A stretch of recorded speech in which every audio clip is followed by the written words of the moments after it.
Bonsoir à tous et bienvenue dans cette nouvelle édition d'Info Soirée. On y va pour le sommaire. Menacée à l'aide d'une barre métallique et d'une paire de ciseaux par son fils de 13 ans, une habitante de résidence La Cure se dit terrifiée par le comportement violent de l'adolescent et il sèmerait également la terreur dans le voisinage. Elle s'apprête à devenir mère à 12 ans seulement. Le père n'est nul autre que son copain de 15 ans. La Child Development Unit alertée. 10 ans après le meurtre de Michaela Hart, l'enquête toujours au point mort. Les proches de la victime tuée lors de sa lune de miel réclament toujours justice. Et puis des accumulations d'eau à prévoir dans certaines régions. La perturbation tropicale Danilo passera à son point le plus rapproché de Maurice demain matin. Pluie intermittente et coups de tonnerre au programme. Lasse par le comportement violent de son fils de 13 ans, une habitante de résidence La Cure dit craindre pour sa sécurité. L'adolescent l'a menacé à l'aide d'une barre métallique et d'une paire de ciseaux-hier. Et selon la mère, il sèmerait également la terreur dans le voisinage. Terrifiée, elle confie que son fils souffre de troubles mentaux et qu'il est incontrôlable. Son fils a été interpellé par la police ce matin. Quand je sorti du travail, je suis venu hier tantôt. Je suis venu fermer la porte, je me suis demandé. Le temps où je tape la porte, je me ouvrir la porte, il levé, il m'a venu agressif avec couteau, avec ciseaux, c'est-à-dire avec un ferraille à un côté pour lui taper moi, mais ça a dit dans la rue. Là que tout voisin demande depuis une journée, il n'a pas de l'autre côté, et le voisin de l'autre côté, là-haut, avec couteau, il menace autres, et il zoure. Oui, la police depuis hier soir venue, il peut faire des autres. Il veut rentrer au voisin. Et quand la police a pris un coup de couteau, il a coupé sur les reins, il n'a pas rentrer, il a fait une déclaration et station. Je dis que c'est pour que devant magistrat, là, quand matin il refait des autres, il a gagné il a coup de ferraille. Le voisin vient me rappeler, là la police prend il a quitté le bassin, mais il a beaucoup de difficultés, il fait beaucoup des autres. Et même dans l'automobile voisin, il peut frapper à bras pour virer pour faire l'auto-accident. Puis il est bien violent, il est bien dangereux aussi, mais il m'a ses couteaux. Avant, je ne pouvais pas mettre ensemble, puis aller sur mon traitement à l'hôpital, aller venir, mais plus il grand, il est un peu difficile. Même il pas à l'école, il finit refusé. Il est à l'école normale, là, il n'est pas capable avec lui, dans l'école spécialisée. Là-bas aussi, il fait mauvais, il refuse lui. Je rentre l'école partout, sur le papier médical, on n'a pas les prendre dans l'école, il est agressif. Il y a des difficultés. Je rentre l'école là-bas aussi, un mois, il est trop violent, pas capable de continuer à rentrer dans l'école. Peut-être que les gars, s'il y a un vélo, il prend les yavos, il n'est pas pour payer. Et s'il est venu avec un ferraille aussi, mais il est pour taper. Il n'est pas pour payer, il n'est pas pour hésiter. Et il ferraille qui rend la casa, il tape moi comme il faut, il tape moi comme bon coup de ça. Non, quand ce ban colère prend. Et s'il y a une affaire qui est bizarre, si vous n'êtes pas capable de faire aller là, il n'est pas d'accord avec ça. Voilà une histoire qui fera certainement du bruit. Une fille de 12 ans s'est retrouvée enceinte après avoir eu des rapports sexuels avec son copain de 15 ans. Hospitalisée, elle a donné sa version en présence d'une Family Welfare Protection Officer, d'une employée de la Child Development Unit et d'une psychologue. Elle raconte avoir fait la connaissance de l'adolescent en juillet de l'année dernière.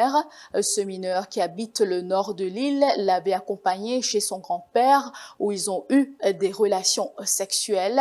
La fille qui est en grade 7 est enceinte de 5 mois. La police enquête. La route a fait sa 4e victime en ce début d'année. La dernière en date avec Chancharaz. Ce jeune de 25 ans était à moto quand il a perdu le contrôle de son engin hier après-midi et il a terminé sa course contre un parapet à Pont-Blanc. Sa famille est sous le choc après cette disparition tragique. Son père n'en revient pas. Bon, je connais mon conseil dans le travail, tout le matin. Tantôt, il peut retourner sur le travail, il peut venir. On a une nouvelle, mauvaise nouvelle, on a un choc.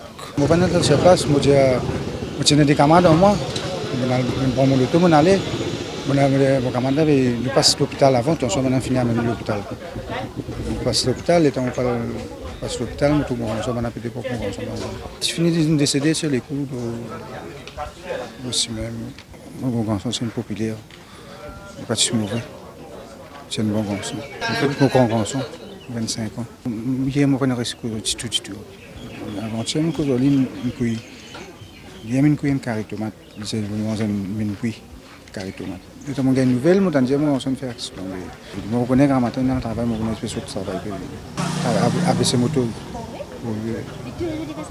Oui, tous les jours.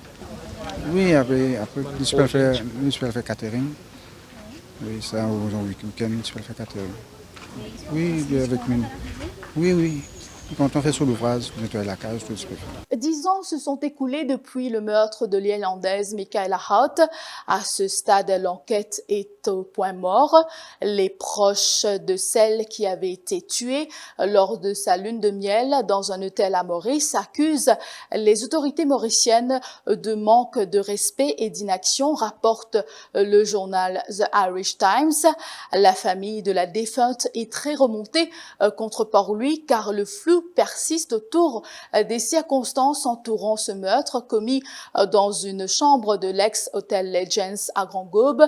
Ses proches réclament toujours justice chez Adjadou. Nous sommes peinés de voir que justice n'a toujours pas été faite et cette affaire traîne toujours. C'est une déclaration des proches de la défunte à la presse irlandaise au 10e anniversaire de la mort de Michaela Hout.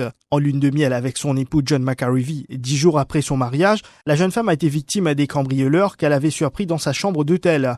Arlene Foster et Michelle O'Neill, des leaders de l'Irlande du Nord, ont affirmé avoir adressé une correspondance au Premier ministre Pravin Jugnut à ce sujet et ont même sollicité un rendez-vous téléphonique avec le chef du gouvernement mauricien.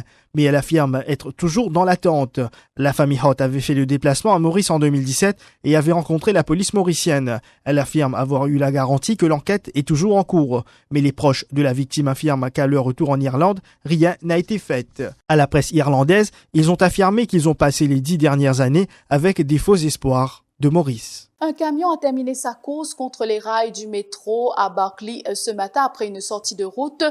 Selon nos informations, les freins à main du véhicule auraient lâché alors que le camion était stationné non loin des rails du métro express.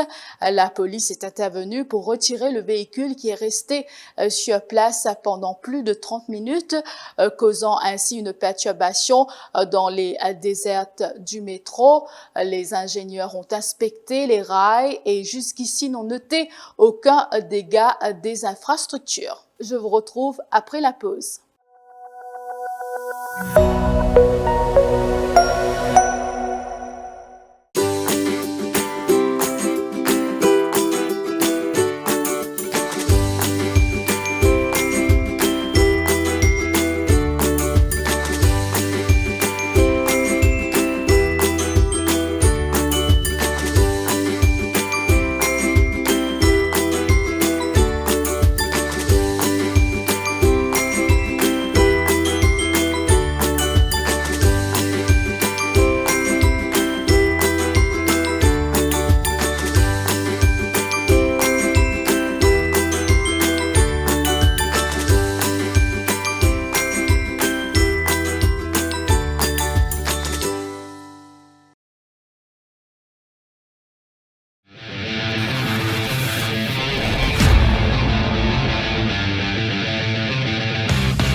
Résistance et Alternative réclament une enquête de l'Electoral Supervisory Commission après la circulation des documents appelés Kissnen Papers.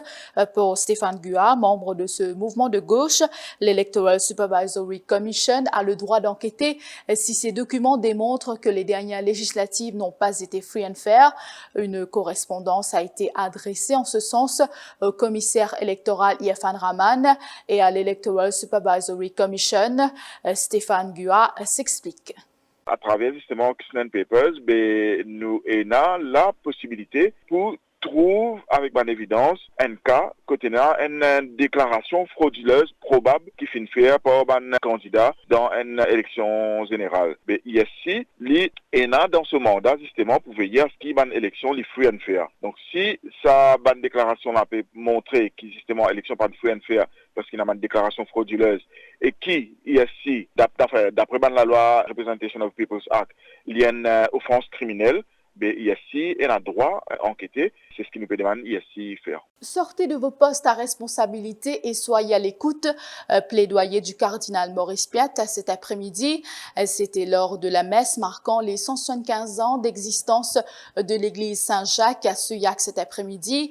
Lors de son homélie, le chef de l'église catholique a souligné qu'il faut se mettre au service des autres. En voici un extrait. Vous tout connaissez ça, bonne maman, bonne papa bien connaît. Quand vous cause avec vos petits-enfants, des ans, 3 ans, est-ce qu'ils se causent depuis là-haut, comme moi, là, me cause avec une petit garçon là en bas?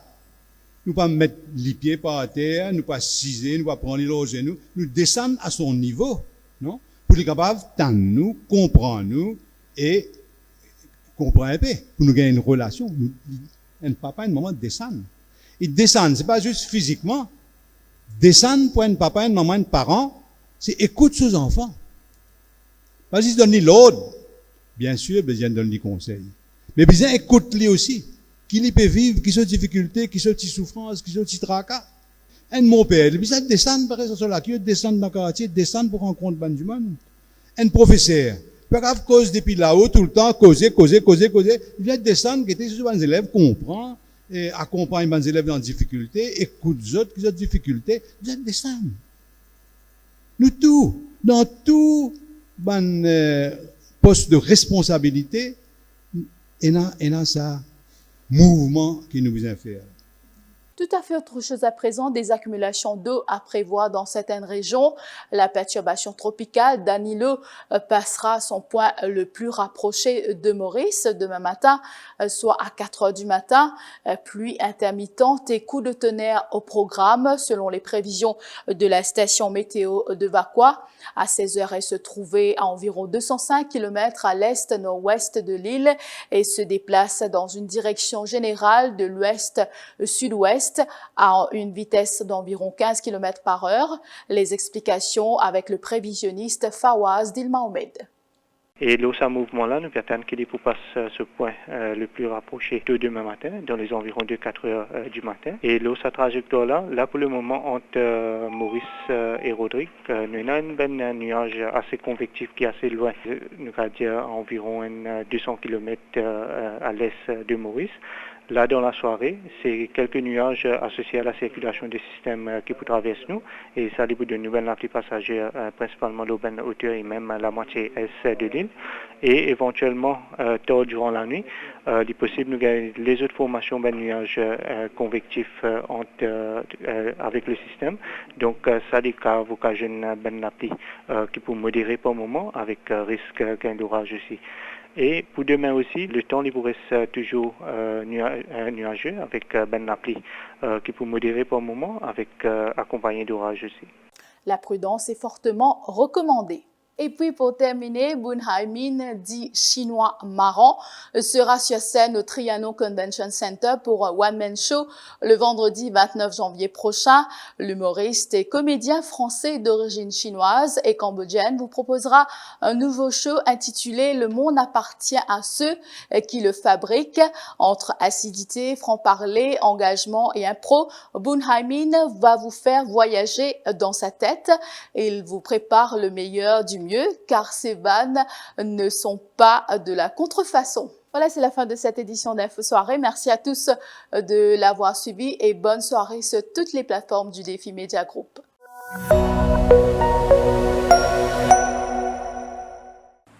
If Huawei is a smart organism, I'm some small set of neurons somewhere in the higher cortex or the central nervous system. My name's Ian Valentine. I'm a business consultant, but I have a technology background, so I'm an engineer really. So that's really what I enjoy doing, is taking technology to business and market problems and accelerating change in industry and in marketplaces to benefit people.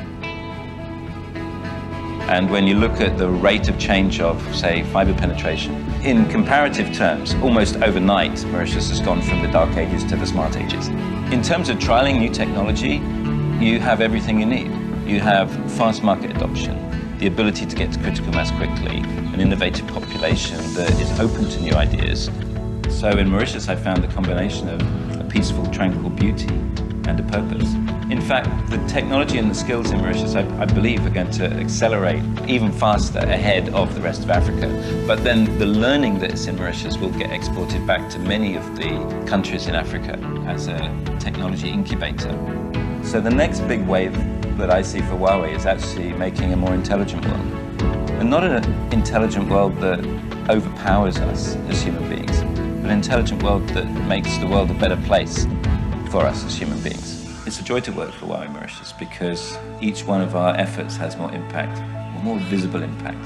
Here in Mauritius, we're very Mauritian, and I'm proud of that. You can't help but fall in love with the country.